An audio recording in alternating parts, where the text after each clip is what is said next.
So now I'm here to learn a little bit more about how integrative medicine can help women with PCOS. We actually look at PCOS as one of the conditions where integrative care can be the most effective. When we look at integrative care, it's a way of looking at a person's health and not just focusing on the body, but focusing on their heart, on their head, as well as all the other things they can do in their life to just feel better and also impact the condition and their health outcomes. There is also evidence that women that get mind-body support when they're trying to conceive, and so mind-body includes acupuncture, yoga, massage, group interaction, group therapy, actually have better outcomes than women who do not. Something really magical happens when women come together with the same intention of getting pregnant or getting healthier. So that's what we call our secret sauce or our sacred sauce. I'm definitely seeing that throughout this process of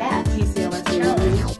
You know, women come together, they have a common goal, they want to get healthier, or some people want to get pregnant, and it's amazing how better they feel.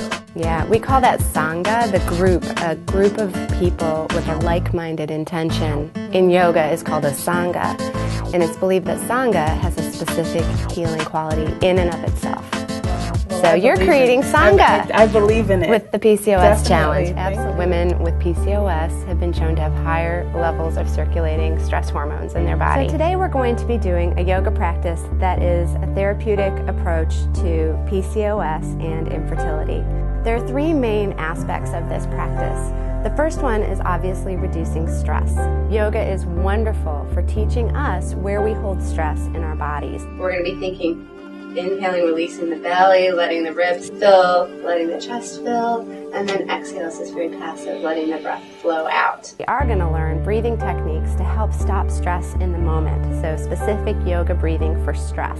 We're going to use a technique called Samavriti, and that's where we make our inhales and our exhales the same length. It's a way to create balance. If you're really, really exhausted, the inhale is the energizing breath. So you can make your inhale a little bit longer than your exhale. On the flip side, if you're really, really manic and freaking out, you can make your exhale longer. So it's a really basic but incredibly powerful yoga technique. So the second component of our practice is going to be focusing on Agni. That's the digestive fire that helps us get the most nutrients out of our food, that helps our bodies burn calories more effectively, and that can ultimately improve metabolism according to yoga theory. Yoga has very specific practices for metabolism, for weight loss, for stabilizing thyroid function. The poses stretch and compress and move the body, and they're literally impacting the endocrine organs. The third component of this practice is very specific to fertility. We're going to be working on opening the hips and the groin and the lower back. Particularly important for somebody who's trying to conceive, letting blood move into the belly, into the uterus and the ovaries, stretching tight musculature, releasing tension in these areas so that we can increase blood flow into the reproductive areas. And while this is not specific to PCOS, this is something more general for fertility. Obviously, PCOS does have a reproductive component, so the more blood flow we can get into the uterus, the more blood flow we can get to the ovaries, the better we can help nourish and support those organs and their functions. Our two prizes today, and they're going to go to our trying to conceive gals. Yay! So Jennifer and Amanda and a yoga mat each. Voila! Thank you.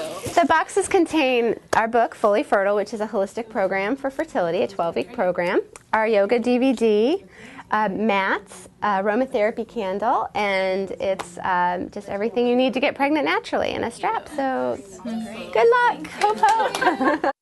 Looking at somebody who has PCOS or a woman who is dealing with any sort of health problem, our view of healing is that it's impossible to ever separate the body from the mind and the spirit.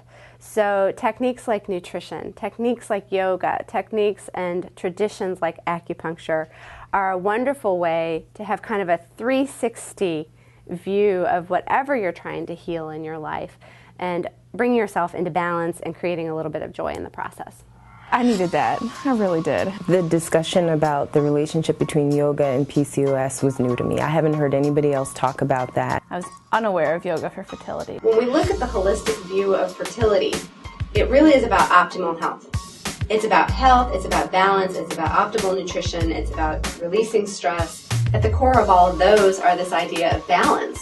I thought the class today was great. It was a nice surprise, and I'd never done yoga in a class before, so it was lots of fun. Such a great benefit to the community, which they call the Sangha, and I felt that today. I kind of did both floor and chair exercises for people who can't get down on the floor. This experience where it's so low intensity and we're able to relax so much, I think it was a needed break for the body. We push ourselves with these training sessions that we're doing with Joseph, but we need to learn just as much how to relax and how to calm down.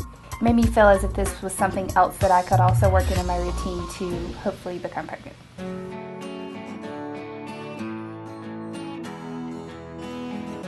The breath of happiness, you might feel silly, but I promise you, it feels great. Try to let yourself go. It's a 3-part inhale. Inhale, inhale, inhale, exhale.